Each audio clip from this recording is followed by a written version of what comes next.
आ जाओ स्टार्ट करेंगे। सबसे पहले क्या है चैप्टर का नाम, बायबैक ऑफ सिक्योरिटीज। सबसे पहले अगर मैं मीनिंग की बात करूं तो बायबैक में होता क्या है। बायबैक में साफ साफ ये बोला गया है कि भैया एक तरफ हमारी कंपनी है, कंपनी को जो पैसे की जरूरत थी तो कंपनी ने शेयर इश्यू किया। आज कंपनी को पैसे की जरूरत नहीं है तो वो शेयर होल्डर से क्या कर रही है, अपने वापस शेयर बाय कर रही है। ठीक, दैट वॉज बायबैक। तो बायबैक का सिंपल मीनिंग, कंपनी जब अपने शेयर्स वापस मार्केट से ले लेती है और बदले में उन्हें पैसे दे देती है, उनका पैसा उन्हें रिटर्न करती है, उसे हम बायबैक बोलते हैं। कुछ नॉर्मल रीजंस है यहाँ पर कि क्यों बायबैक किया जाता है। सबसे पहला पॉइंट क्या लिखा है, सरप्लस कैश रखा हुआ है मेरे पास आईटेक्स के पास, तो आईटेक्स के पास सरप्लस कैश रखा है शेयरहोल्डर को वापस करने का। ठीक, इंक्रीज करना चाहती है क्या, करंट मार्केट प्राइस। सोचो एक बार, करंट मार्केट प्राइस, अगर कंपनी के पास पैसा पड़ा है और कंपनी पैसे बांट रही है तो मार्केट में क्या जाएगा, वाह कंपनी के पास तो क्या पैसा है, तो मार्केट में प्राइस क्या हो जाएगी, बढ़ जाएगी। 500 रुपए की कीमत में 700 दे रही हूं तो मार्केट में प्राइस बढ़ गई ना। तो बायबैक क्यों किया जाता है, वन ऑफ द स्ट्रेटेजीज होती है। सबसे पहला पॉइंट क्या है कि सरप्लस कैश पड़ा है, रिटर्न करना चाहते हैं। दूसरा पॉइंट क्या है, करंट मार्केट प्राइस बढ़ाने के लिए डिस्करेज करना चाहते हैं। किसे डिस्करेज करना चाहते हैं, टेक ओवर बिड्स। हम नहीं चाहते हमारी कंपनी को कोई खरीद ले, तो हम क्या कर रहे हैं, टेक ओवर ना हो जाए इस कारण से। इंक्रीज दी प्रमोटर शेयरहोल्डिंग, अभी किसी ने पॉइंट बोला था अपने वोटिंग शेयर बढ़ाने के लिए। प्रमोटर अपने पास रखना चाहता है ना ज्यादा से ज्यादा, तुमसे वापस लेकर, ठीक है। To increase the promoter shareholding, improve करना चाहता है अर्निंग पर शेयर। पर शेयर में अब तुम्हें रिटर्न ज्यादा मिलेगा क्योंकि अब कम लोग बचे ना, कम लोग तो ज्यादा बटेगा। नेक्स्ट, प्रोवाइड करना चाहता है क्या है, additional exit route to the shareholder. कभी कभार ऐसा होता है कि कंपनी के जो शेयर्स है मार्केट में नहीं बिक रहे होते, तो हम अपनी कंपनी के शेयर्स वापस खरीद रहे। तुम्हारे पास शेयर्स रखे, कोई बेचने वाला नहीं मिल रहा है, तुम्हें बिक ही नहीं रहे मार्केट में, तो कंपनी ने एक ऑप्शन दे दी कि तुम इसे मुझे बेच के वापस जा सकते हो, तो एग्जिट रूट दिया। ठीक है, तो ये कुछ जनरल जनरल ऑब्जेक्टिव्स पढ़े। चलो स्टार्ट करेंगे। चैप्टर क्या क्या पढ़ाएगा आपको, क्या बोल रहा है, सेबी के रेगुलेशन पढ़ेंगे और क्या पढ़ेंगे, कंपनीज एक्ट। कंपनीज एक्ट पढ़ेंगे तो कंपनीज एक्ट के रूल्स भी पढ़ेंगे। सेबी के टेक ओवर रेगुलेशन भी पढ़ेंगे, क्यों, क्योंकि हम टेक ओवर से बचना चाहते हैं इसीलिए। नेक्स्ट, सेबी के एलओडीआर, सबसे इंपॉर्टेंट सेबी के रेगुलेशन और कंपनीज एक्ट, यही दो चीजें सबसे ज्यादा पढ़ने वाले, दैट्स इट। ठीक, चलो वो थोड़ा थोड़ा पढ़ेंगे बाकी सब।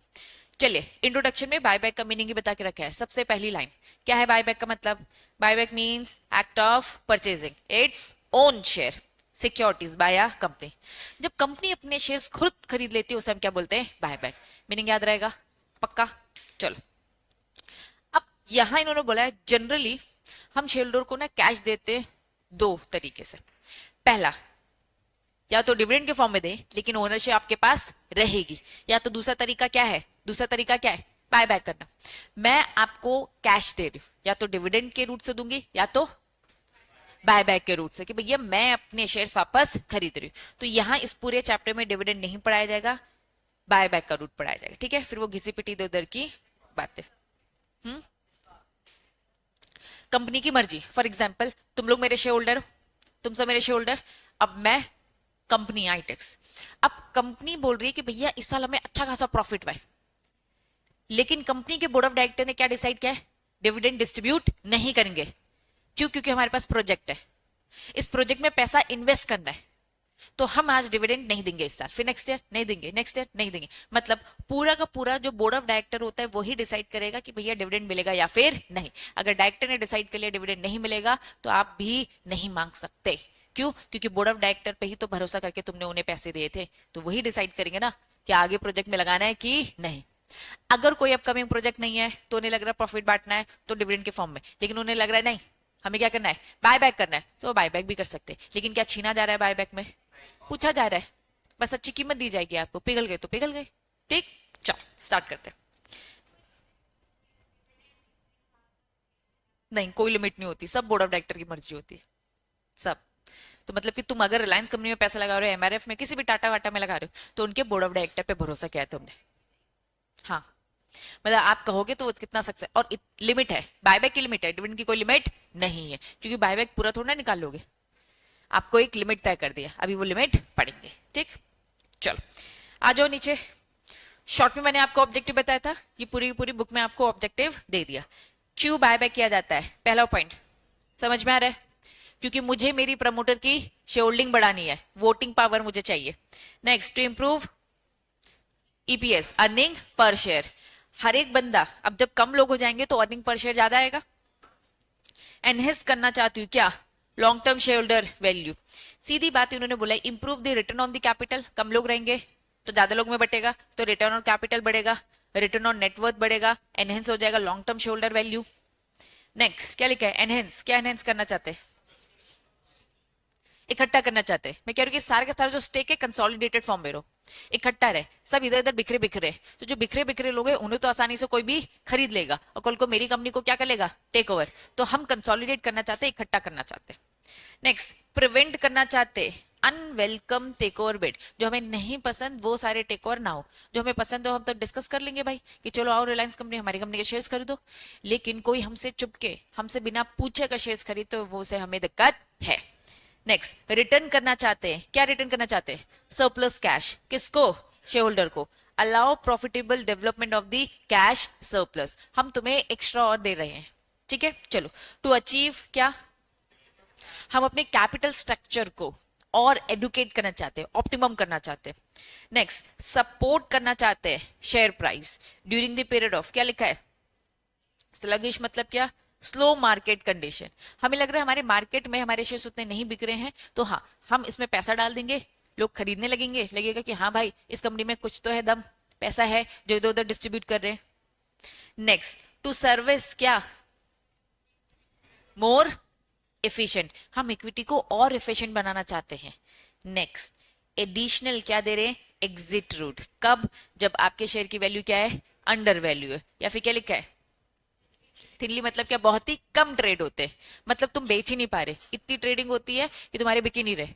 तो हम आपको एक तरीके से क्या दे रहे, एग्जिट रूट। ये सारे 10 पॉइंट समझ में आए, ठीक है, याद करने पूरे पूरे 10 पॉइंट। चलो, अब यहाँ पे स्टार्ट किया कंपनीज एक्ट। यहाँ पे मेजरली दो ही चीज पढ़ने वाले, सेबी के रेगुलेशन और कंपनीज एक्ट। आओ सबसे पहले कंसेप्ट समझेंगे। हमेशा याद रखना, अगर कंपनी लिस्टेड है, अगर कंपनी क्या है, लिस्टेड, तो आपको कंपनीज एक्ट भी फॉलो करना है और सेबी के रेगुलेशन। अगर आपकी कंपनी अनलिस्टेड है या फिर प्राइवेट है, आपको बस एक ही चीज फॉलो करना है, कंपनीज एक्ट, और कंपनीज एक्ट के कंपनी के रूल्स ही है। मतलब एक्ट बस कंपनीज एक्ट फॉलो करना है, ये बोलता है कंपनीज एक्ट भी और सेबी की। लिस्टेड कंपनी को हमेशा ज्यादा रूल्स रेगुलेशन फॉलो करने होते हैं। लिस्टेड कंपनी को बोला जाता है भैया कंपनीज एक्ट भी फॉलो करो, कंपनी के रूल भी फॉलो करो और सेबी के रेगुलेशन भी। मतलब कुल मिलाकर लिस्टेड कंपनी में ज्यादा काम रहता है, ठीक। क्यों, क्योंकि तुम लिस्टेड हो, हमने कंडीशंस पढ़ी थी लिस्टेड होने की, ठीक है, कि भैया तुम पे भरोसा है तो तुम्हें और ज्यादा कंप्लायंसेस करने पड़ेंगे, क्योंकि जनता का इंटरेस्ट तुम में ज्यादा इन्वॉल्व है। आज तुम किसी लिस्टेड कंपनी के शेयर्स खरीदने जाओगे तो तुम्हारा इंटरेस्ट जुड़ रहा है ना, तो ज्यादा लोग कहाँ इन्वॉल्व है, लिस्टेड कंपनी में, तो इसीलिए उन्हें ज्यादा कंप्लायंसेस भी फॉलो करने पड़ेंगे। क्लियर है, चलो आ जाओ स्टार्ट करेंगे। सबसे पहले कंपनीज एक्ट क्या बोला, कंपनीज एक्ट का सेक्शन 68, 69, 70 और रूल 17 फॉलो करना पड़ेगा लिस्टेड कंपनी को, और सेबी के रेगुलेशन के साथ भी। इसी चीज को बस मैंने अच्छे फॉर्मेट में आपको बताया। अब यहां से स्टार्ट करेंगे, ठीक है। चलो, सेक्शन नंबर क्या दे रखा है, 68। सेक्शन 68 का सबसेक्शन 1 जो यहां पे समझाया जा रहा है, यहां से स्टार्ट होता है, ठीक। चलिए, इन्होंने कहा कि चलिए कंपनी में purchase its own share. Company अपने शेयर्स को तो खरीद रही है, लेकिन मुझे ये बताओ कंपनी अपने शेयर्स को खरीद रही है क्योंकि उनके पास सरप्लस पैसा रखा है। ये सरप्लस पैसा कहाँ रखा है, फ्री रिजर्व में रखा होगा और सिक्योरिटी प्रीमियम अकाउंट में रखा होगा, ठीक है। तो आप सबसे पहली बात, जब आप कंपनी के शेयर्स खरीदेंगे तो किससे सेट ऑफ करेंगे, किससे सेट ऑफ करेंगे, फ्री रिजर्व का पैसा दिखाएंगे कि भैया ये पैसा हमने लगाया पे करने के लिए, या फिर सिक्योरिटी प्रीमियम अकाउंट, या फिर क्या लिखा है, इंपॉर्टेंट सी वाला point, very very very important, proceeds of the issue of any share या other specified security. Free reserve समझ में आया, सिक्योरिटी प्रीमियम अकाउंट समझ में आया, पक्का। चलो, मैं अगर बायबैक कर रही हूं, तुम्हारे शेयर्स अगर खरीद रही हूं, तो बैलेंस शीट में से मैं फ्री रिजर्व में से पैसा इधर ट्रांसफर कर दूंगी, ठीक है, कि मैंने तुम्हें पैसा दे दिया, या फिर सिक्योरिटी प्रीमियम अकाउंट यूज करूंगी। तीसरा क्या यूज करूंगी, proceed of the issue of any share. अभी कुछ दिन पहले ही मैंने क्या किया था, शेयर इश्यू किया, कुछ याद आ रहा है, अभी कुछ दिन पहले मैंने शेयर इश्यू किया और उस पैसे को तुम्हें दे दिया। तो तुम्हें अजीब नहीं लग रहा है, मुझे बस ये बताओ बायबैक का मतलब क्या था? शेयर होल्डिंग कम कर रहे हो ना? मैंने तुमसे तुम लोगों से मैंने शेयर लिए और तुमको पैसा किसका दिया? अभी कुछ दिन पहले मैंने इनको शेयर इशू किया था, तो मैंने क्या ही चेंज किया? कुछ चेंज नहीं हुआ। पहले मैं नए लेकर आती हूँ, पहले मैं नए लेके आती हूँ और पुराने वालों को देती हूँ, तो भैया सेम हो गया ना। तो इन्होंने कहा कि इनको क्या दिया था? इक्विटी। तो इक्विटी का बायबैक नहीं होगा। इनको क्या दिया था? प्रेफरेंस। तो इक्विटी का बायबैक हो जाएगा। मतलब कि आप, वेरी गुड वेरी गुड, आओ लैंग्वेज रीड करेंगे। Proceed of the issue of any share, अगर आपने कुछ समय पहले नए शेयर इश्यू किए थे, उस नए शेयर या फिर अदर स्पेसिफाइड सिक्योरिटी, उसका पैसा भी इनको पेमेंट करने के लिए यूज कर सकते, लेकिन हमारी कंडीशन है, कंडीशन ये है, no buy back of any kind of share other special security made out the proceed of earlier issue. जो आपने अर्लियर इशू किया है ना, वो क्या क्या लिखा है? सेम काइंड के नहीं होने चाहिए। क्या ये बात समझ में आ रही है? अभी इक्विटी इशू किया तो इनको इशू क्यों किया? करना ही नहीं था, शेयर होल्डिंग बढ़ती ही नहीं। तो शेयर होल्डिंग पहले आप बढ़ाते हो फिर कम करते हो, ये नहीं चलेगा। अगर आपने सेम काइंड का प्रोसीड आप नहीं कर सकते, इसका मतलब वो सीधे से मना कर रहे हैं आपको, अलग अलग होना चाहिए, क्योंकि आपने शेयर होल्डिंग फिर क्या ही कम करी। ठीक, चलो। तो सेक्शन 68 बोलता है, सबसेक्शन 1 बोलता है कि आप जो ट्रीटमेंट करोगे, कंपनी परचेज जो दिखाएगा वो किस अकाउंट में से दिखाएगा? या तो फ्री रिजर्व से, या तो सिक्योरिटी प्रीमियम अकाउंट से, या तो proceed of issue of any share, लेकिन which is not a same kind. Done? पक्का? सबसेक्शन 1 समझ में आया? आओ सबसेक्शन 2 समझेंगे। करें स्टार्ट सबसेक्शन 2। चले, सेक्शन 68 का सबसेक्शन 2 क्या बोलता है? सेक्शन 68 का सबसेक्शन 2 बोलता है, बायबैक अगर करना है तो सबसे पहले मुझे बताओ कि आपके आर्टिकल में ऑथराइजेशन है? अगर ऑथराइजेशन है तो आप कर सकते हो। पहला पॉइंट क्लियर है? पहला पॉइंट क्लियर है? दूसरा, बायबैक करने के लिए आपको क्या पास करना है? एसआर पास करना है। बी पॉइंट सी पॉइंट पहले शॉर्ट में समझा दूं। बायबैक करने की एक लिमिट है। कितना बायबैक करना चाहती हूँ? पूरा का पूरा बायबैक कर लूंगी क्या? मैंने प्रमोटर के पास 25% है और मार्केट में कितना है? 75%। मैं क्या पूरा 75 तुमसे ले लूंगी क्या? नहीं ले सकती, क्योंकि जनता के पास कम से कम तो 25% होने चाहिए।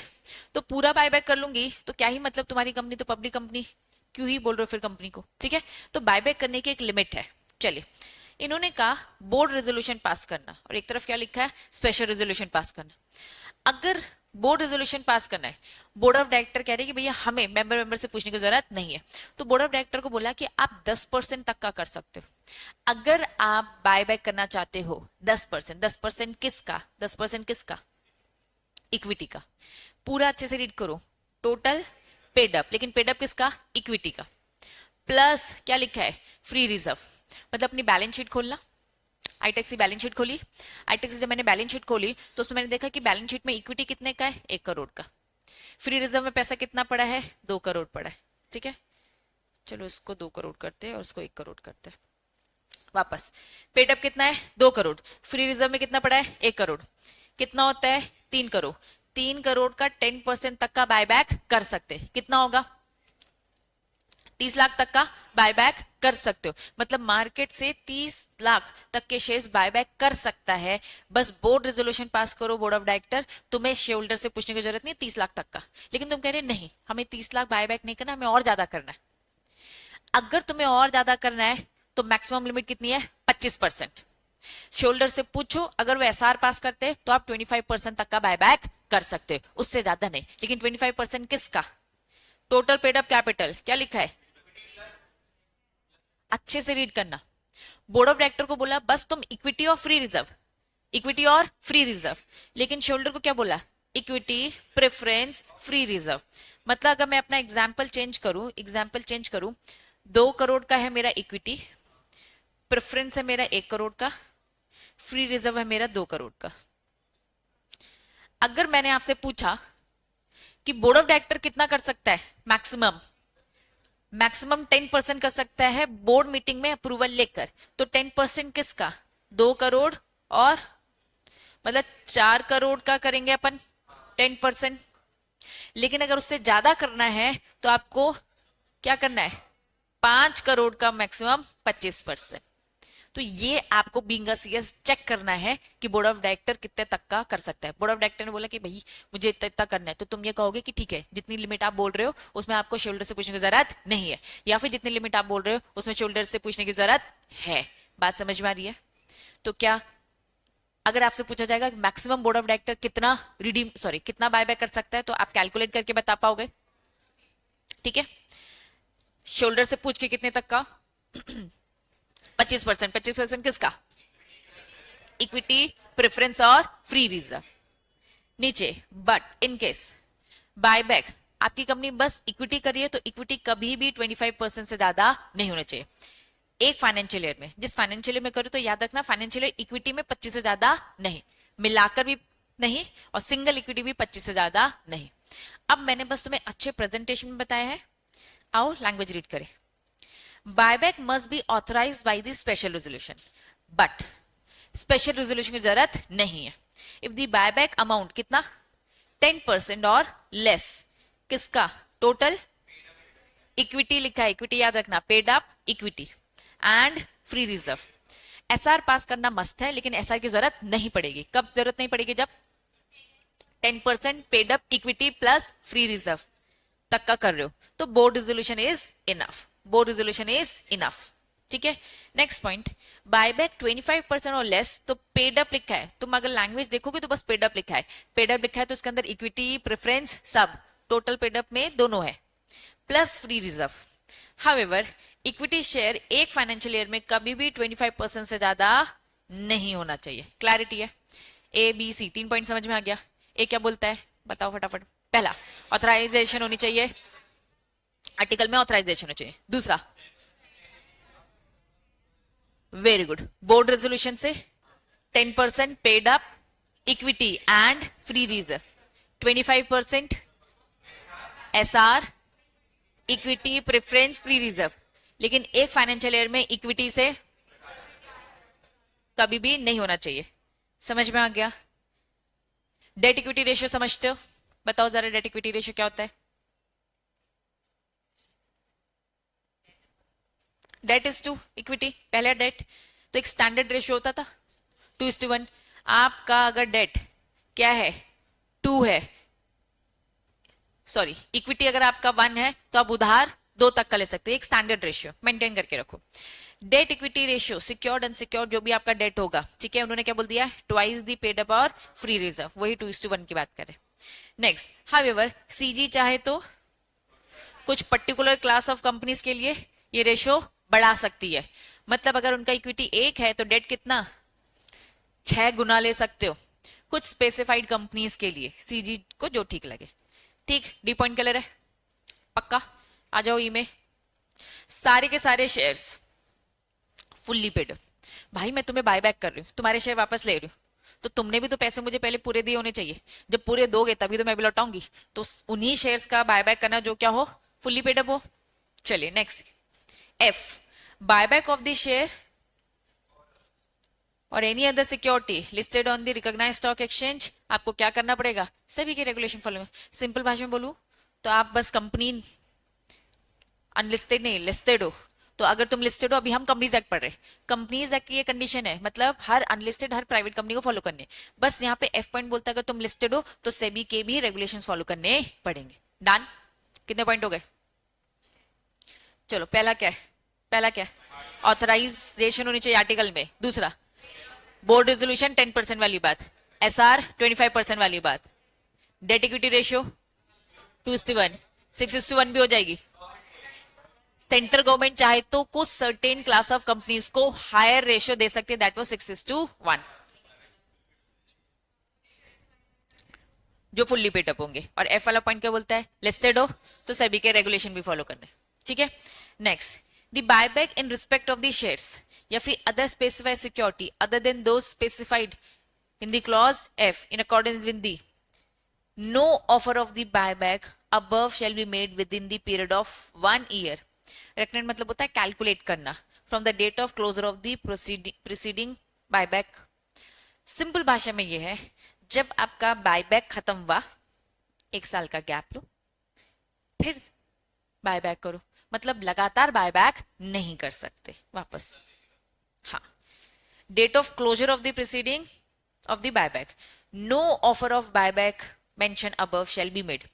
आप बायबैक का ऑफर नहीं करोगे जब तक पुराना वाला बायबैक खत्म हुए 1 साल ना हो जाए। मतलब कि पहले बायबैक, 1 साल का गैप, फिर बायबैक। ऐसे नहीं कि भैया बायबैक किया खत्म हुआ फिर बायबैक किया खत्म हुआ फिर बायबैक किया। भैया 1 साल का सांस तो ले लो, 1 साल का गैप तो ले लो। डन। चलो नेक्स्ट, नोटिस स्पेशल रेजोल्यूशन जो आप रेजोल्यूशन पास करे थे, propose to be pass shall be क्या होना चाहिए? नोटिस जो आप दोगे कि भैया आओ मीटिंग में एसआर पास करो, उसमें एक्सप्लेनेटरी स्टेटमेंट भी साथ में अटैच होगा। डन। बायबैक को कंप्लीट करो फटाफट, बायबैक को कंप्लीट करो। कितने साल के अंदर? 1 साल के अंदर। 1 साल कहां से काउंट करेंगे? या तो आपकी कंपनी ने एसआर पास किया या तो बोर्ड रेजोल्यूशन पास किया। ठीक है, अब यहां पे हमने वैसे तो कितनी बातें पढ़ी, 7 पॉइंट्स पढ़े, लेकिन उसके बाद हमने नोटिस वाली बात पढ़ी और 1 साल। दो चीजें 1 साल लिखा है। पहला 1 साल जी वाला पॉइंट क्या बोलता है? 1 साल का गैप। और ये लास्ट वाला 1 साल क्या बोलता है? 1 साल में खत्म भी हो जाना चाहिए। ठीक है, अब बच्चों मुझे बताओ क्या अच्छे से चीजें याद हो गई हैं? फटाफट पहले याद कर लो, एक बार रीड करो। देखो इसी तरीके से आपको चीजें रिकॉल करनी पड़ेगी। कंसेप्ट क्लियर है? चलिए, ये सारी चीजें अब हमने पढ़ लिया। अब आपके सामने प्लीज क्वेश्चन को देखेंगे। ये क्वेश्चन आपको सॉल्व करना है, एग्जाम में इस तरीके से क्वेश्चन आता है। ठीक, अब क्वेश्चन एक बार रीड करेंगे। क्या लिखा है? प्रीमियम लिमिटेड है। तुम्हें लगा एक बार जाओ, फीलिंग क्या आ रही है प्रैक्टिकल देखकर? अरे प्रैक्टिकल क्वेश्चन आ गया। बच्चों यही थ्योरी है, 10% 25% की बात हो रही है, लेकिन क्वेश्चन अच्छे से रीड करो। Premium limited is considering buyback of its share. भैया एक कंपनी है जो क्या करना चाहती है? बायबैक करना चाहते हैं without using any proceed of the shares. ये क्या कह रही है कि हम पुरानी प्रोसीड यूज नहीं कर रहे हैं। ठीक है, the balance sheet of the premium limited show the following status. चलिए सबसे पहले उन्होंने क्या दे रखा है? Share capital. शेयर कैपिटल कितना दे रखा है? 10 लाख। थोड़ा और डिटेल में जाओ, नंबर ऑफ शेयर्स कितने? 1 लाख और 10 रुपए ईच। यहां तक क्वेश्चन समझ में आया? चलिए, फ्री रिजर्व। अब तुम्हें अगर याद हो कि हमें किस किस की जरूरत है, इन दोनों की तो जरूरत है, फ्री रिजर्व मिल गया। नेक्स्ट, अनसिक्योर डेट नहीं जरूरत, सिक्योर डेट नहीं जरूरत। डिटरमाइन करो क्या कैलकुलेट करना है, बताओ। Maximum quantum of the buyback of share. क्या कैलकुलेट करना है? जरा क्वेश्चन फिर से पढ़ो। Maximum quantum shares with the shareholder approval, ये है क्वेश्चन। ये पूछ रहा है शेयरहोल्डर की अप्रूवल से मैक्सिमम कितना बायबैक किया जा सकता है। एसआर पास करके कितना? 25%। 25% किसका? फुल्ली पेड अप, जिसमें इक्विटी, प्रेफरेंस, फ्री रिजर्व सब। प्रेफरेंस अगर नहीं दिया है तो नहीं लेंगे, इस कंपनी ने प्रेफरेंस इश्यू ही नहीं किया। तो चलो इक्विटी कर रखा है, कितना कर रखा है? 10 लाख। और फ्री रिजर्व कितना? 5 लाख। कितना? और क्या हो गया ना, इतना 15 हो गया। इसका क्या करना है? 25% कितना होता है? 25% कैलकुलेट करो। 3,75,000। कोई दिक्कत तो नहीं? लेकिन एक चीज मैंने बताई थी, जब हम शोल्डर की अप्रूवल से कर रहे थे तो उसमें एक और कंडीशन थी जो तुमने बोलते वक्त भी नहीं बोला। कौन सी थी वो कंडीशन? कि 1 साल में इक्विटी कभी भी 25% ज्यादा नहीं होगा। जब अभी हमने टर्म्स एंड कंडीशन डिस्कस करी तो क्या ये पॉइंट डिस्कस भी किया? भूल गए? ठीक है, हावेवर कौन सा वाला? सी वाले पॉइंट में था। ठीक है, अब यहां पे उन्होंने कहा अगर वही 25% अगर कैलकुलेट करोगे तो बताओ कितना आएगा? अब 10 लाख का करेंगे। क्या थी वो कंडीशन? पढ़ो एक बार कंडीशन पढ़ो हावेवर से, सी वाले पॉइंट में हावेवर से कंडीशन पढ़ो। किसी भी फाइनेंशियल ईयर में इक्विटी एक्सीड नहीं होना चाहिए 25% से, बस इक्विटी को देखना है, फ्री रिजर्व नहीं। तो अब क्या करेंगे? 10 का सीधा 25%। अब देखो presentation, buyback of the equity share in any financial year. Equity का कभी भी पेड अप इक्विटी का 25% ज्यादा नहीं। तो 10 लाख का क्या कर दिया? एक पर्टिकुलर फाइनेंशियल ईयर में इक्विटी का बता दिया और फिर पूरा का पूरा एग्रीगेट उन्होंने बता दिया जो अभी आपने कैलकुलेट किया। समझ में आया? तो कुछ नहीं, बस परसेंटेज दिए होंगे, बस इसी को प्रैक्टिकल फॉर्म दे दिया जाता है, बन जाएगा क्या? पक्का? और पूरी बातें लिखनी है जैसे कि अभी हम खा गए। क्या खा गए? हावेवर वाली बात। ठीक है, हाँ बेटा।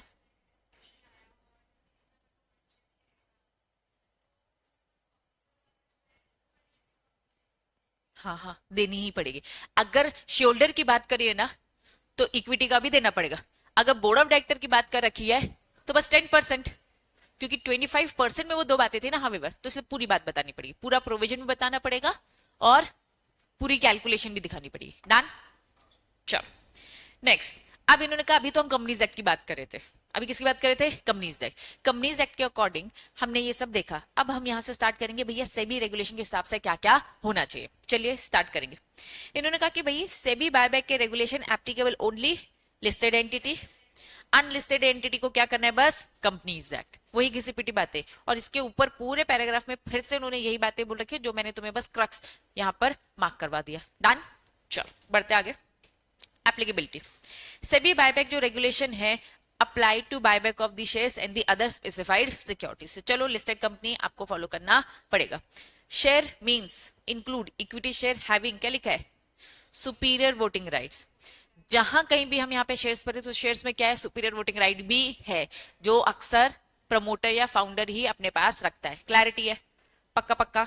चलिए यहाँ पे कुछ डेफिनेशंस दे रखी है। सबसे पहली डेफिनेशन क्या? एसोसिएट। एसोसिएट का एक तो मीनिंग देखो, एक होता है मीनिंग, एक होता है डेफिनेशन। मीनिंग जो आप समझते हो, डेफिनेशन टू द पॉइंट होता है, इधर से उधर भी आप नहीं कर सकते। चलिए एसोसिएट वर्ड से तुम क्या समझते हो? जो एक दूसरे से जुड़ा हो।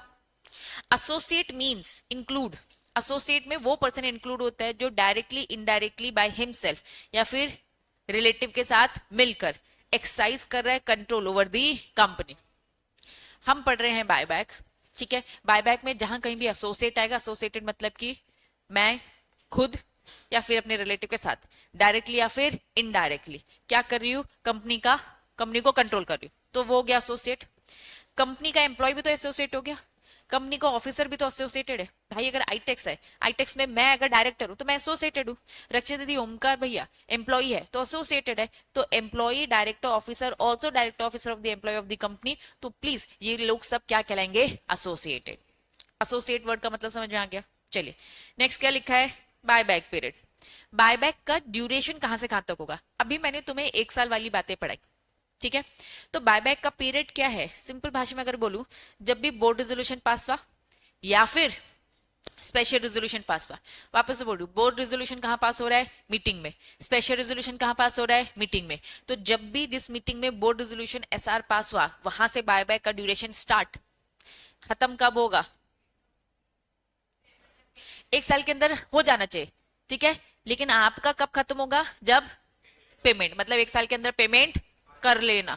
तो बायबैक का पीरियड स्टार्ट कब होगा? जिस दिन बोर्ड रेजोल्यूशन, आज इस मीटिंग में बोर्ड रेजोल्यूशन पास किया, बायबैक लेकर आ रहे हैं, कितना परसेंट का लेके आ रहे हैं डिसाइड करते। खत्म कब होगा? जब मैं तुमसे शेयर्स ले लूंगी और तुम्हें पेमेंट कर दूंगी, उस दिन बायबैक का पीरियड खत्म। समझ में आया? अब बस इसे लैंग्वेज फॉर्म में पढ़ना है। आ जाओ, क्या लिखा है? The period between the date of the board of director resolution, जब बोर्ड ऑफ डायरेक्टर का रेजोल्यूशन पास हुआ, या फिर date of the declaration of the result special resolution का पास हुआ, ठीक है, of the postal ballot, as the case may be. क्या लिखा है? Authorise buyback of the shares of a company, the date on such payment of the consideration to the shareholder who have been accepted the buyback offer is made, तब खत्म होगा। Clear है? पक्का? कोई दिक्कत तो नहीं? चलिए नेक्स्ट, कंट्रोल। क्या लिखा है? सेम मीनिंग जो सेबी के टेकओवर के रेगुलेशन में डिफाइंड है। बताया ही नहीं? सिंपल लिख लो वहां पर। कंट्रोल का मतलब क्या है पहले लिख लो, फिर समझाती हूँ। फॉर एग्जाम्पल, अगर रिलायंस कंपनी है, ठीक, रिलायंस के अंदर जियो कंपनी है, जियो कंपनी में मुकेश अंबानी नहीं, उसने सब कुछ अपने बेटे को दे दिया। लेकिन जब डायरेक्टर अपॉइंट करने की बारी आती है तो भाई अंबानी क्या करता है? मैं डायरेक्टर अपॉइंट करूंगा। क्या बात समझ में आ रही है? तो अगर किसी का कंट्रोल है, ये कैसे पता चलेगा? कैसे पता चलेगा? जब उसके पास क्या पावर है? क्या पावर है? अपॉइंट करने की मेजोरिटी डायरेक्टर। एक आध डायरेक्टर अपॉइंट करने की बात नहीं हो रही है, मेजोरिटी डायरेक्टर जो अपॉइंट करता है, दैट मीन्स उसके पास कंट्रोल है। या फिर क्या कंट्रोल करता है? वो मैनेजमेंट। कैसे? कोई भी डिसीजन लिया जाता है, कोई भी पॉलिसी बनाई जाती है, तो वो उंगली करता है भाई कि भैया मेरे बिना तो ये काम नहीं हो सकता, मैं जो बोलूंगा वही पॉलिसी बनेगी, दैट मीन्स कंट्रोल है। नेक्स्ट क्या लिखा है? Share holding. ये शेयर होल्डिंग मतलब क्या होता है? Of the target company. For example, मैं रिलायंस कंपनी के शेयर्स अगर होल्ड कर लेती हूँ 51%, मेजॉरिटी शेयर होल्डिंग मेरी है, तो मैं कंट्रोल करती हूँ ना। तो कंट्रोल बस शेयर होल्डिंग से नहीं किया जाता है, मतलब अगर आईटेक्स में मेरा 51% है शेयर होल्डिंग, दैट मीन्स मेरा कंट्रोल है। लेकिन अगर बोर्ड ऑफ डायरेक्टर अपॉइंट करने की पावर रॉकी सर के पास है तो रॉकी सर का भी कंट्रोल है। मैनेजमेंट में पॉलिसी डिसीजन अगर अभिषेक सर लेते हैं तो अभिषेक सर का भी है। तो कंट्रोल बाय शेयर होल्डिंग बस नहीं होता है, दूसरे भी तरीके होते हैं, मेजॉरिटी के डायरेक्टर अपॉइंट करने से भी और पॉलिसी डिसीजंस लेने से भी। क्लियर है? तो ये टेक ओवर वाले चैप्टर में हम अलग से पढ़ेंगे भी। लेकिन इन्होंने क्या बोल दिया कि यहाँ कंट्रोल का मतलब वही है जो टेक ओवर वाले रेगुलेशंस में डिफाइंड है। तो मैंने आपको पहली डेफिनेशन दे दी। डन? चलिए, अब अगर तुम्हारी बुक की बात करें तो तुम्हारी बुक में ये टर्म नहीं है, ये एक जमाने में हुआ करता था, इसे कट कर दिया गया। अगर तुम देखोगे तो डेफिनेशन ये हटा दी है। पेज नंबर बताओ क्या है? हाँ, कंट्रोल के बाद तुम्हारे इसमें कौन सी डेफिनेशन ऐड ऑन करी है? Secretarial auditor. कौन होता है? CS, practising. चलो, सेक्रेटेरियल ऑडिटर मतलब कि ऑडिटर जो स्टैंडर्ड्स, कौन से स्टैंडर्ड? SS1। अभी सेक्रेटेरियल स्टैंडर्ड तुम्हारे अभी सिलेबस में नहीं है, ठीक है तो थोड़ा बहुत अगर फर्स्ट ग्रुप में थोड़ा बहुत पता है, जब आप प्रोफेशनल में जाओगे तो बहुत डिटेल में आप पढ़ते हो, ठीक है। चलिए, सेक्रेटेरियल स्टैंडर्ड जैसे अकाउंटिंग स्टैंडर्ड होते हैं सीए के लिए, ऐसे ही सीएस के लिए सेक्रेटेरियल स्टैंडर्ड्स होते हैं कि बोर्ड मीटिंग कैसे होगी, जनरल मीटिंग कैसे होगी, ये सारे तरीके दिए रहते हैं, ठीक है। तो सेक्रेटेरियल ऑडिटर मींस वो ऑडिटर जो डिफाइंड है SS1 में, इश्यूड बाय दी, जो किसने इश्यू किया है? आपके इंस्टीट्यूट ने, ICSI ने, ठीक। नेक्स्ट क्या लिखा है? स्मॉल शेयर होल्डर मतलब वो शेयर होल्डर जो ज्यादा शेयर्स नहीं खरीदता है। कितने तक के खरीदता है भाई? 2 लाख तक के शेयर्स, छोटा शेयर होल्डर है, ज्यादा शेयर होल्डिंग नहीं होती इसके पास। स्पेसिफाइड सिक्योरिटी, इस पूरे के पूरे बायबैक के रेगुलेशन में कहीं भी स्पेसिफाइड सिक्योरिटी लिखा है, दैट मीन समझ जाना, स्पेसिफाइड सिक्योरिटी से मतलब क्या है? एम्प्लॉय स्टॉक ऑप्शन स्टॉप, और क्या लिखा है? अदर सिक्योरिटी जो सीजी नोटिफाई कर दे। अभी तो उन्होंने स्टॉप को नोटिफाई कर रखा है, लेकिन इसके अलावा कोई और अदर भी सीजी नोटिफाई करेगा तो वो भी आपकी क्या है? Specified security.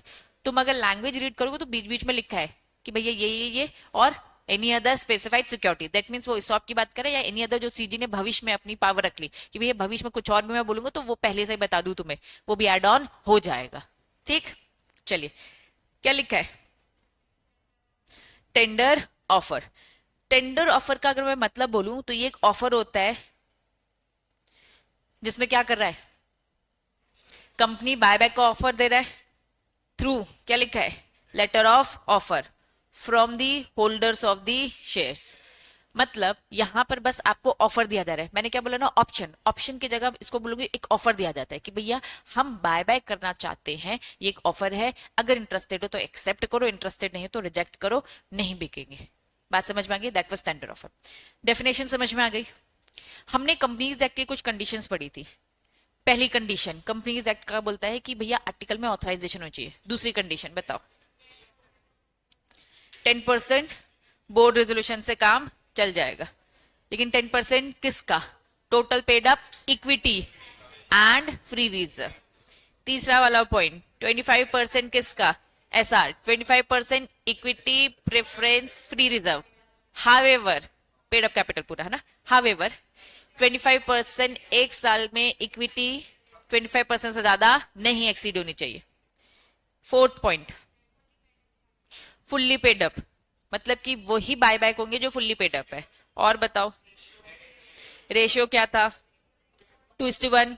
भविष्य में चाहे तो सर्टेन कंपनीज के लिए सीजी बढ़ा सकती है, सर्टेन क्लास ऑफ कंपनीज के लिए। 6, अगर आप लिस्टेड हो तो सेबी के रेगुलेशन भी। चलो 7 पॉइंट क्या बोलता है?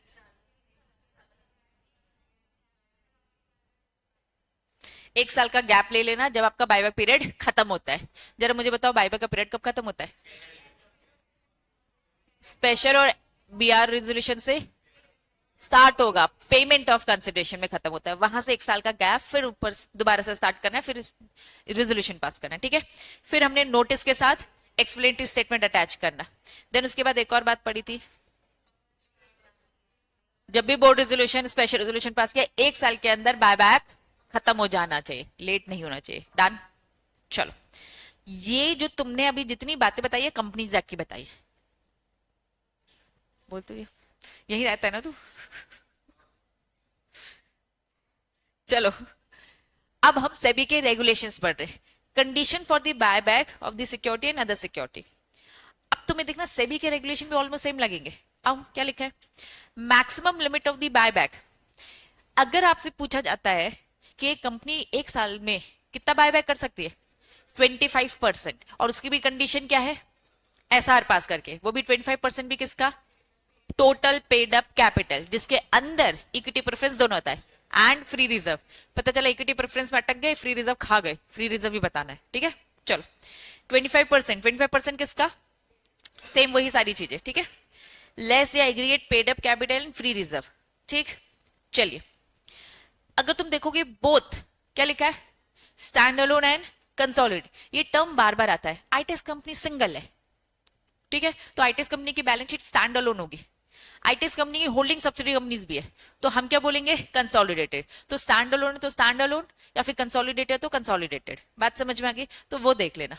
ऑल दी शेयर्स, यहां से दूसरा point, all the shares other specific security क्या होने चाहिए, फुल्ली पेड। तो कंपनीज एक्ट में भी तो ये बातें हमने पढ़ी, 25% वाली बात सेम पढ़ी, मैक्सिमम फुल्ली पेड वाली बातें सेम पढ़ी। चलिए नोट करके, चलो तुम्हारी बुक से ही रीड कर रहे हैं। पहला, मैक्सिमम 25% और less aggregate paid up free reserve, ठीक है। कंपनी या तो स्टैंड अलोन या तो consolidated of the company, which ever set out the lower amount, जिसका भी लोअर अमाउंट सेट हो जाए, जो भी आपका है, ठीक है। ऑल दी शेयर्स क्या होने चाहिए, फुल्ली पेड। ये दो बातें समझ में आ गई। Next, in respect of the number of equity share bought back in a financial year, maximum limit focus किया जा रहा है। जब हमने सी वाला पॉइंट पढ़ा कंपनीज एक्ट में, उसमें हावेवर से जो दूसरी बात लिखी थी कि इक्विटी 25% से ज्यादा नहीं, ये वही वाली बात है कि इक्विटी शेयर 25% से ज्यादा नहीं, constructed with respect to total paid up equity share capital of the company in that financial year. Repeat, चलिए रेशियो जो है एग्रीगेट, चाहे सिक्योर्ड और unsecured, owed by the company to the paid up capital free reserve after the buyback shall be, क्या लिखा है, less और equal to, या तो 2:1 होना चाहिए या तो इससे कम होना चाहिए, ठीक है। Based on same standalone consolidated, however higher ratio भी किया जा सकता है, जो भी कंपनीज एक्ट में नोटिफाई किया जाए। सेम शेल प्रिवेल, मतलब वही कंपनीज एक्ट वाली बातें सेम लिखा है यहां तक, पक्का। बढ़ू next, B point, less than equal to 2:1 based on the standalone consolidated of the company after, यहां से चीजें थोड़ी सी चेंज है, यहां से आफ्टर से थोड़ी चीजें चेंज है। पहले आपको सिंपल लैंग्वेज में, पहले आपको सिंपल लैंग्वेज में एक बार रीड करा दूं, सिंपल लैंग्वेज में क्या लिखा है। जनरली रेशियो क्या रहेगा, जनरली रेशियो क्या रहेगा, 2:1 डेट, डेट रेशियो कितना रहेगा, 2:1 after buyback, but the company exclude करेगी अपनी सब्सिडीज को। अगर आईटेक्स कंपनी है और आईटेक्स कंपनी की सब्सिडरी कौन है, non banking financial company, shortcut में क्या बोल सकती हूँ, एनबीएफसी, या फिर कौन है, हाउसिंग फाइनेंस कंपनी। अगर किसी की कंपनी जो सब्सिडी कंपनी है, अगर हाउसिंग फाइनेंस कंपनी है या फिर एनबीएफसी है, प्लीज अपना जो कंसोलिडेटेड जो बनाओगे तुम, उसमें से कंसोलिडेट में से ये वाली सब्सिडी को एक्सक्लूड करो, ये वाली सब्सिडी को क्या करो, एक्सक्लूड करो। क्या ये बात समझ में आ रही है, मतलब आपका डेट इक्विटी रेशियो 2:1 ही रहेगा, लेकिन आप क्या करोगे, अपनी सब्सिडी में से क्या कर दोगे, इन्हें हटा दोगे। आईटेक्स ने, हमारी सब्सिडी एक एनबीएफसी थी और कौन सी थी, एक हाउसिंग फाइनेंस, इनको हटा के मेरा डेट इक्विटी रेशियो कितना होना चाहिए, आईटेक्स का 2:1। तो इन कंपनीज का कितना, ये कंपनी डील करती है डेट में, ये कंपनी डील करती है डेट में। हाउएवर एक्सक्लूड जो करी हमने subsidiaries, must have debt capital ratio no more than 6:1 as on the standalone basis. इनकी सिंगल सिंगल क्या होना चाहिए, 6:1। क्यों, क्योंकि ये तो डेट में ही डील करती है, तो इनका जो रेशियो रहेगा 2:1 की जगह क्या होगा, 6:1। वापस, मैं एक आईटेक्स कंपनी, मेरी एक हाउसिंग फाइनेंस कंपनी और एक एनबीएफसी, हम सब कंसोलिडेटेड बेसिस में देख रहे हैं। उन्होंने कहा कि भैया प्लीज इसे एक्सक्लूड करो, तुम्हारा सिंगल क्या होना चाहिए, 2:1, और इनका इनका सिंगल क्या होना चाहिए, 6:1, 6:1। इसका स्टैंड अलोन हम देखेंगे तो 6:1। अब अपनी लैंग्वेज रीड करो और मुझे बताओ समझ में आ रहा है, बुक की लैंग्वेज रीड करो, मुझे बताओ समझ में आ रहा है।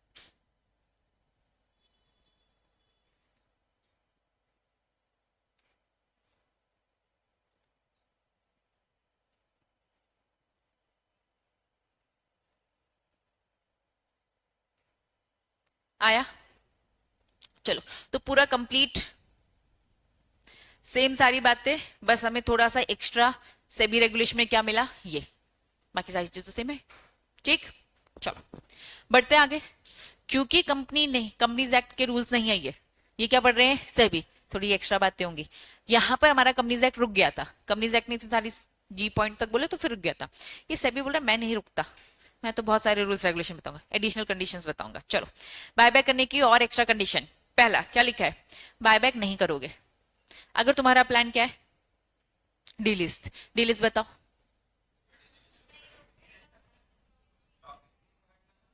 अब हट रहे हैं, मतलब हम अभी लिस्टेड है, मेरी जो शेयर्स थे वो बॉम्बे और नेशनल स्टॉक एक्सचेंज में दिख रहे थे, अब बॉम्बे और नेशनल स्टॉक एक्सचेंज में नहीं दिखेंगे।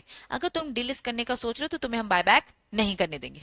साफ बोल दिया, company shall not buy back it share so as to delist it share या अदर स्पेसिफाइड, स्पेसिफाइड मतलब सॉप वगैरह, ठीक है, फ्रॉम द स्टॉक एक्सचेंज। चलिए, फिर क्या लिखा है, फ्रॉम एनी पर्सन थ्रू, सुनो तुम बायबैक कर रहे हो तो साफ उन्होंने बोला अगर तुम क्या कर रहे हो, हम बायबैक आपको नहीं करने देंगे अगर आप क्या कर रहे हो, नेगोशिएटेड डील कर रहे हो। नेगोशिएटेड डील या तो ऑन मार्केट कर रहे हो या तो ऑफ मार्केट कर रहे हो, या तो आप कोई भी स्पॉट ट्रांजेक्शंस कर रहे हो या फिर आप कोई भी प्राइवेटली अरेंजमेंट्स करो, तो हम बायबैक करने नहीं देंगे। सिंपल भाषा में अगर मैं आपको बोलूं तो सिंपल लैंग्वेज क्या है, company can not buy back shares to delist from the stock exchange. Company can not buy back share through private deals, through negotiate deals या फिर स्पॉट ट्रांजैक्शन। हम आपको बायबैक करने नहीं देंगे, हम आपको बायबैक करने नहीं देंगे डीलिस्ट करने के लिए, प्राइवेट डील्स करने के लिए। समझ में आ गया? पक्का? चलो, नेक्स्ट क्या लिखा है, तुम लोग खुद पढ़ोगे ये वाला पॉइंट और मुझे बताओ समझ में आ रहा है क्या, क्योंकि ये तो हमने कंपनीज एक्ट में भी पढ़ा था। क्या बोल रहा है बताओ? 1 साल का गैप होना चाहिए। लैंग्वेज रीड करो, कंपनी शेल नॉट मेक, हम आपको बायबैक नहीं करने देंगे विद इन 1 ईयर, रेकनन मतलब calculate from the date of the expiry of the buyback period, जब पुराना बायबैक पीरियड खत्म हुआ वहां से 1 साल तक दूसरा बायबैक लाने नहीं देंगे। सेम कंपनी में, बस लैंग्वेज थोड़ी उधर है लेकिन कंसेप्ट वही है। Next, company not allow buyback unless, क्या लिखा है, मुझे जरा ये बताओ, बायबैक करके हम अपना शेयर कैपिटल रिड्यूस ही तो कर रहे हैं, तो रिड्यूस होना चाहिए ना आपका शेयर कैपिटल। बात समझ में आ रही है? मैंने अभी नए शेयर इश्यू किया फिर तुम्हें दे दिए तो रिड्यूस क्या हुआ? तो बायबैक मतलब क्या, बायबैक मतलब क्या, company must reduce share capital after buyback is completed, reduce होना चाहिए। तुमसे लिया और तुरंत इनको इश्यू कर दिया, ये सब नहीं चलेगा। क्लियर है? पक्का? सभी के रेगुलेशन, एडिशनल कंडीशन, पहला डिलीज नहीं, private deal, negotiated spot transaction नहीं, 1 साल का क्या करेंगे, वेट करोगे, गैप लोगे, और आफ्टर बायबैक रिडक्शन होना चाहिए। अभी आगे चल के पढ़ेंगे, कुछ समय तक तो आप इशू ला भी नहीं सकते, पढ़ेंगे डिटेल अभी। क्यों? क्योंकि क्या मतलब फिर बायबैक करने का, जब इश्यू लाना था, इश्यू लाने मतलब पैसे की जरूरत है, जब तुम्हें पैसे की जरूरत थी तो क्यों दिया इनको पैसे? ठीक है, तो कुछ एक समय तक आपको रोक दिया जाएगा, डिटेल में पढ़ेंगे अभी, क्योंकि सेबी के रेगुलेशन ज्यादा बातें करते हैं। ठीक, यहां तक चीजें क्लियर है? चलो, अब यहां पर आपकी बुक की बात करें, आपकी बुक में ये सब चीजें हैं, नीचे एक छोटी सी बात दे रखी है, all the filings to the SEBI shall be made only electronic mode after being digitally signed by CS और एनी अदर पर्सन। कंपनी में अगर CS है तो CS अपने DSC लगाएगा, अगर कंपनी में CS नहीं है तो कंपनी में कोई भी ऑथराइज पर्सन डायरेक्टर हो सकता है। जनरली छोटी कंपनीज में CS नहीं होता है तो डायरेक्टर अपने साइन लगाएगा। इन्होंने कहा सारी की सारी जो भी फाइलिंग होगी वो इलेक्ट्रॉनिक मोड में जाएगी, और इलेक्ट्रॉनिक मोड में तब जाएगी जब CS उसमें अपने DSC लगाएगा, सिग्नेचर करेगा, फिर वो फाइल होगा। CS उस कंपनी में नहीं है तो कंपनी का डायरेक्टर। डन? पक्का? चलो बढ़ते आगे, एग्जाम्पल चले ट्राई करेंगे समझने का। बैलेंस शीट का एक्सट्रैक्ट है, इक्विटी शेयर कितना है, 6 लाख, प्रेफरेंस कितना है, 1 लाख तक का, डिबेंचर कितने का है, हमारे काम की चीज क्या है, इक्विटी प्रेफरेंस मिल गया। चलिए, what is the maximum equity share capital, question अच्छे से रीड करो, तुम क्वेश्चन रीड करो, मुझे बताओ क्वेश्चन में क्या पूछा गया है, प्लीज इसके सॉल्यूशन को मत देखो। क्वेश्चन की डिमांड क्या है, क्या कैलकुलेट करना है,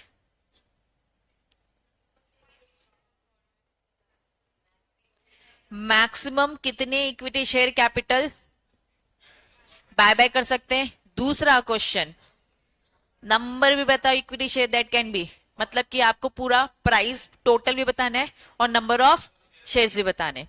बताओ, अगर मैक्सिमम पूछा है तो मैक्सिमम कितना कर सकते हो? 25%। 25% किसका? टोटल पेड अप, जिसमें इक्विटी प्रेफरेंस दोनों। देखो इन्होंने क्या बोल दिया, क्वेश्चन अगर तुम देखोगे तो बस इक्विटी पूछा है, प्रेफरेंस पूछा ही नहीं है। तो अब आपको क्या करना है, मैक्सिमम इक्विटी पूछा है तो मैक्सिमम इक्विटी कितना है भाई? 6 लाख तक का है। इसका 25% हमने बोल दिया भैया 1.5। और क्वेश्चन में साथ में नंबर ऑफ इक्विटी भी बताओ, तो मैक्सिमम नंबर ऑफ इक्विटी कैसे पता चलेगा? अगर 150 पूरा है तो 10 रुपए पर वैल्यू थी, तो पता चल गया ना कि 15,000 इक्विटी शेयर्स। अब होता क्या है, हमने तो एक चीज पढ़ी, मैक्सिमम बोला तो दिमाग में घंटी बजी, भैया मैक्सिमम 25% का प्रेफरेंस भी हो सकता है, इक्विटी हो सकता है, फ्री रिजर्व भी हो सकता है, और डेटा कंफ्यूज करने के लिए दिया भी होगा, जैसे प्रेफरेंस दिया ही हुआ है। ठीक है, हम कहेंगे अच्छा मैक्सिमम तो इतना कर सकते हैं, लेकिन क्वेश्चन अच्छे से रीड करो, मैक्सिमम ऑफ ओनली इक्विटी। फिर हमें यही दिखेगा, नंबर तो हम पढ़ेंगे ही नहीं आगे। हमें जहां लगता है क्वेश्चन हमें समझ में आ गया, आगे हम पढ़ते नहीं, छोड़ देते क्वेश्चन, ऐसे आधा आधा पढ़ते पढ़ते छोड़ देते। बच्चों पूरा पढ़ना चाहिए। तो दो चीजें पूछी है तो दो हेडिंग आपकी बननी चाहिए। क्लैरिटी है? पक्का? चलिए अब थोड़ा कंसेप्ट समझेंगे। अब देखो सेंटेंस क्या लिखा होगा, maximum share capital. Maximum share capital, कितना मैक्सिमम शेयर कैपिटल तक का बाय बाय किया जा सकता है, इक्विटी नहीं होगा। ठीक है, अभी जैसे एक क्वेश्चन मैंने सॉल्व करवाया था, जो क्वेश्चन मैंने सॉल्व करवाया था उसमें क्या लिखा था, लैंग्वेज देखो क्या लिखा है, मैक्सिमम कितना बाय बैक कर सकते हैं, maximum quantum of the buyback of the share. तो मैक्सिमम क्वांटम कितना हो सकता है शेयर होल्डर की अप्रूवल से? तो फिर हमने कहा शेयर होल्डर की अप्रूवल से 25%, तो इसमें इक्विटी प्रेफरेंस फ्री रिजर्व सब देखा जाएगा।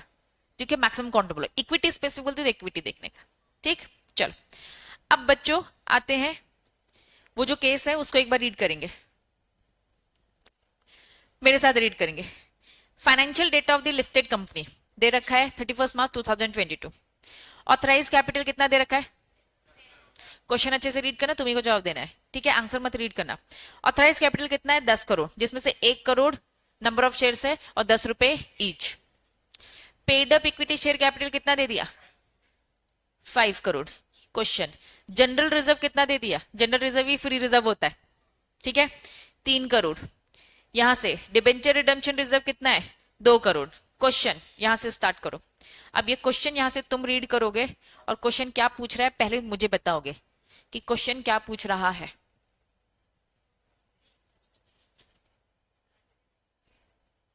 क्या पूछ रहा है? वैलिडिटी।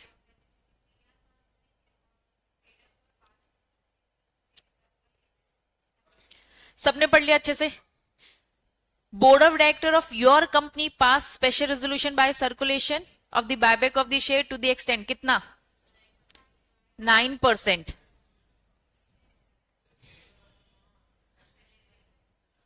9% तक का स्पेशल रेजोल्यूशन नहीं लिखा ना, कुछ तो गड़बड़ है। बोर्ड रेजोल्यूशन होगा ना नलाइको।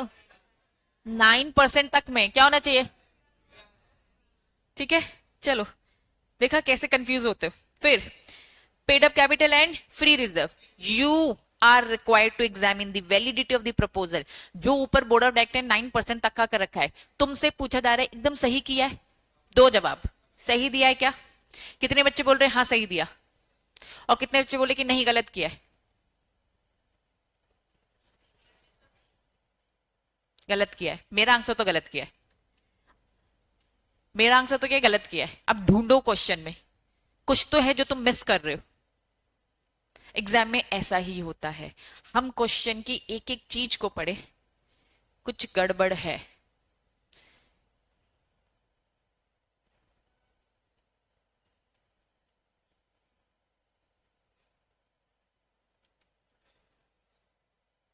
टेन परसेंट उससे कम, ये तो बात सही है, ये रीजन नहीं है। रीजन जिसने ढूंढ लिया मतलब उसे कंसेप्ट समझ में आ गया। एग्जाम में इतनी सिली चीज होती है।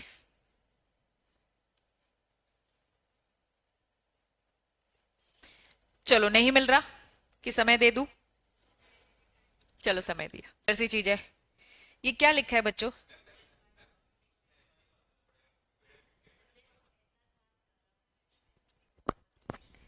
नहीं, आओ। Board of director of your company pass the resolution, क्या लिखा है? बोर्ड ऑफ डायरेक्टर ने जो रेजोल्यूशन पास किया, क्या लिखा है? मैं बार बार बोलती हूँ meeting meeting meeting meeting, board meeting, और इन्होंने क्या लिखा है? सर्कुलर, मतलब मीटिंग नहीं हुई है। डायरेक्टर घर पे बैठा था, घर पे सर्कुलर दिया है। क्या ये बात समझ में आ रही है? ये था, मतलब इतनी सारी चीजें हम ढूंढ रहे, प्रॉब्लम ये थी। बोर्ड मीटिंग में नहीं पास किया ये इन्होंने, मतलब तुम सब बोर्ड ऑफ डायरेक्टर, मैं यहाँ पे डिस्कस करूंगी, चलो कितना करना है, तुमने बोला दीदी 9%, तो सही है ना। लेकिन सर्कुलर मतलब मीटिंग नहीं हुई, मीटिंग नहीं हुई तो भैया ये गलत ही है। लॉ बोलता है मीटिंग में ही पास होना चाहिए, और ये कह रहे हैं कि भैया मीटिंग में नहीं किया, सर्कुलर में, ये थी इसकी गलती। और अपन जमाने भर की चीजें देख रहे। अब फटाफट रीड करो। ये साफ इसने बोल दिया बिल्कुल भी वैलिड नहीं है, जस्ट बिकॉज सर्कुलर वर्कुलर नहीं पास करना है, बोर्ड मीटिंग में आकर डिस्कशन होना चाहिए। पूरा रीड करो अब जल्दी। आया समझ में? सर्कुलर प्रॉब्लम था। एक एक चीज को अच्छे से पढ़ना कि भैया कहाँ पास हुआ, क्या पास हुआ, लिमिट एकदम सही है, कोई दिक्कत नहीं है, बोर्ड ऑफ डायरेक्टर की भी परमिशन एकदम सही है, लेकिन मीटिंग ना किया सर्कुलर तो ये गलत है। ऐसे फंसते हैं question. Done, sure. Next setting देखो क्या लिखा है। चलिए, बायबैक करने के अलग अलग मेथड्स, तरीके। कंपनी में बायबैक इट शेयर्स या फिर अदर स्पेसिफाइड सिक्योरिटी मतलब इसॉप एंड एनी अदर जो सीजी आगे चलकर नोटिफाई कर दे। ठीक है, चलिए। बायबैक हो सकता है शेयर्स का या कोई भी स्पेसिफाइड सिक्योरिटीज का बायबैक किया जा सकता है by any one of the following method. Company को अगर बायबैक करना है तो उसके पास ये तरीके, कितने तरीके? दो। पहले एक जमाने में 3 तरीके हुआ करते थे, 3 तरीके होते थे। अब वो 3 तरीके नहीं है तो बताने भी नहीं वाली, है ना। लेकिन अगर कहीं तुम्हें ऑड लॉट दिख गया तो समझ जाना वो पुराने तरीके। ठीक है, ये था पुराना तरीका। अभी मैंने बताया ना, एक डेफिनेशन में से एक चीज हटा दी, ये यहां से हटा दिया और डेफिनेशन से भी वो हटा दिया। नहीं तो पहले आप ये डेफिनेशन में भी पढ़ते थे और वो भी थे। 3 मेथड थे। 3 मेथड की जगह आज की डेट पे कितनी मेथड हो चुकी है? 2 मेथड। तो अगर तुम्हें कोई भी स्कैनर में पुराने क्वेश्चंस दिखते, पुराने क्वेश्चन का आंसर भी अगर पुराना दिखता है तो मत कंफ्यूज होना, वो पुराना है। ठीक है, चलिए। तो अब 2 मेथड है। पहली method, from the existing share, buyback मतलब क्या? एग्जिस्टिंग शेयर से लेना। और other specified security holder, other specified security क्या था? इसॉप बाय एनी अदर, तो वो भी जो भी उसका होल्डर होगा। On the proportionate basis through the, क्या लिखा है?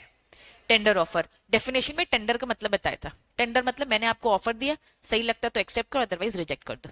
तो मैं एग्जिस्टिंग होल्डर से लूंगी या फिर any other specified security holder से ले लूंगी टेंडर ऑफर के थ्रू। तो पहला तरीका टेंडर ऑफर बोल सकती हूँ। पहला तरीका क्या है? Tender offer. दूसरा तरीका क्या है? Open market. पहला तरीका बोल रहे हैं मैंने आपको टेंडर ऑफर दिया, पढ़ो समझो, इंटरेस्टेड हो बेचने में तो दे दो। दूसरा तरीका मैं ओपन मार्केट में लेके आऊंगी, मतलब स्टॉक एक्सचेंज में लेकर आ रही हूँ। ठीक है, या तो बुक बिल्डिंग प्रोसेस है या तो स्टॉक एक्सचेंज। ठीक है, बुक बिल्डिंग प्रोसेस मतलब क्या होगा?